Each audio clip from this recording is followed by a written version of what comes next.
Hello, Aries, and welcome to Scouts Tarot, where curiosity and the divine align. This is your October love reading, and we're going to jump right in. So we'll do 3-card spread for Aries, Sun, Moon, and Rising signs, as well as Venus, since this is a love reading. All right, so we have your card, their card. There we go. Your partner's card, potential, current, or a connection that you may have that you're trying to grow. So we have the 10 of Cups, the 9 of Cups, and then the 7 of Wands. Okay, so what's the energy between you? And then we'll get your love advice card from my Lovers Oracle deck, new deck that I have here.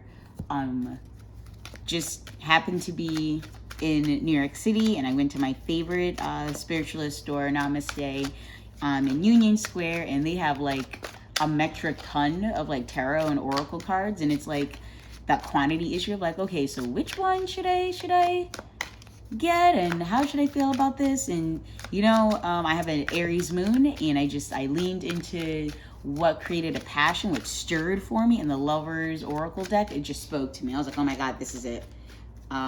I don't have any like lovers decks or anything in the romance sector, and it just spoke to me, and I was like, all right, this is it.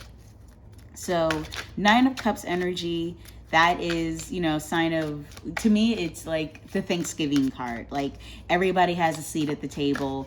The meal's about to be delivered. You're just, waiting for that, like that last person to take a seat, that last dish to come out of the kitchen. But everybody is jovial, right? Everyone's happy to be together. There's a lot of love surrounding you. There's a lot of fulfillment. There's satisfaction. It's, if you celebrate Thanksgiving, it's a very, what word am I looking for? Just like fulfilling, right? It's this soft yet connective, sentimental feeling. And so what I'm getting here, your energies, towards this person is that they do make you feel like, you're just about complete. Like they provide you like that 10th cup, right? And that you're in a position where you just, it's, that the cup is coming, right? That dish is coming out of the kitchen. Everyone's about to sit down. And it's a happiness feeling, that the energy that you get with this person, your relationship to this person, is that it does feel, perfect almost. Like nothing, there's one thing missing, but that it's coming, right? And the 9 of Cups can be seen as like a wish energy as well. Like you know that you have the power right now to have that fulfillment.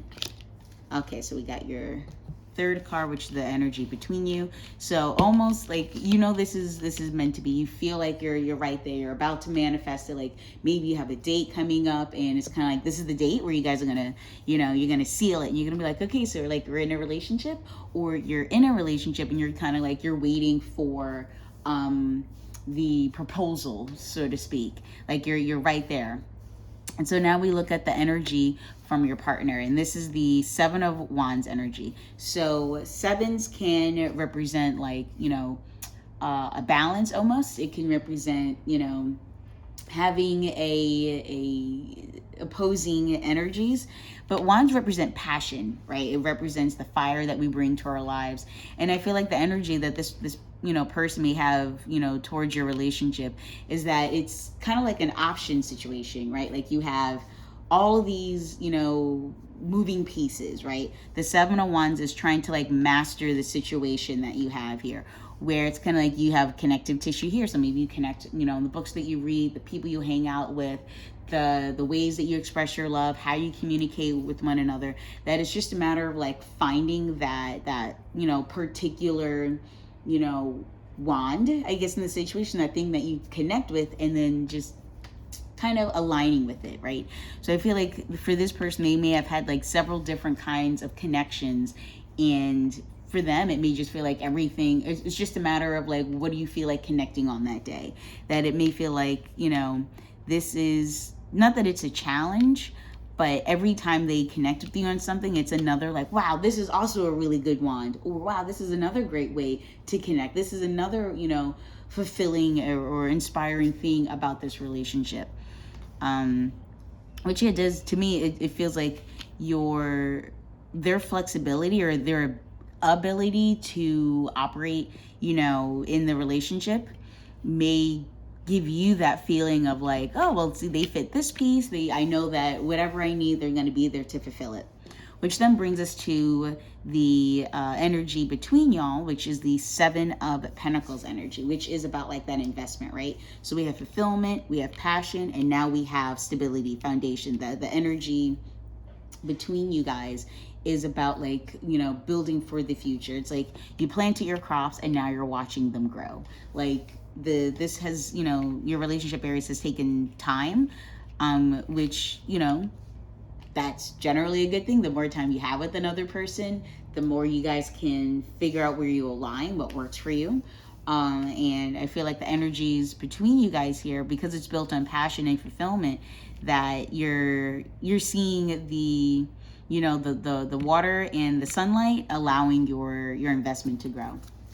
So now we will end the read with a lover's oracle card.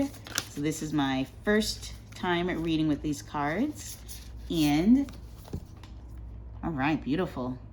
So it says, ooh, okay, I can't read this upside down. If you could do anything, what would it be? The answer dwells in your heart, not in your mind, for the heart is the gateway to the soul. Okay, Aries. So because you know that the romance between you works, that you're getting emotion and fulfillment, that there's, that you can manifest this love that you might be waiting on, pop the question, or when you guys see each other, if you go, on that first, second, third date, that you want to make it serious, that this person's like, wow, I have all these things that we connect on, and it may seem like this person is hopping along, but it's because you're giving them the, they feel like they can be, they can align different aspects of themselves within the relationship, that they don't have to be one person when they're with you. It's like they can be a nerd, and then they can be the jock, and then they can be I don't know, the student, whatever it is, like that they can take on and express themselves in different ways with you. And I think that the question of if you could do anything, what would it be? It's trying to figure out, now that you've invested here, what is it that your heart desires, right? Are you trying to, make this like a legit thing, trying to make it permanent? Are you trying to settle down? Are you trying to maybe, take this investment and grow it elsewhere, right? Like you can take the seeds from your crop and plant it in a, somewhere else. So I think it's just imagining what else could be in store for you, Aries, between you guys, and that it is about having that conversation and aligning on what your future could be. Because when you lean into that which fulfills you and that which satisfies you, especially within your relationship, that you give yourselves that space to have that conversation, that it could, really allow you all to, just grow. All right, Aries, I hope that resonated. Again, this was for Sun, Moon, Rising, and Venus. Please do like, share, subscribe, follow, all that jazz, and I will see you in November. Take care.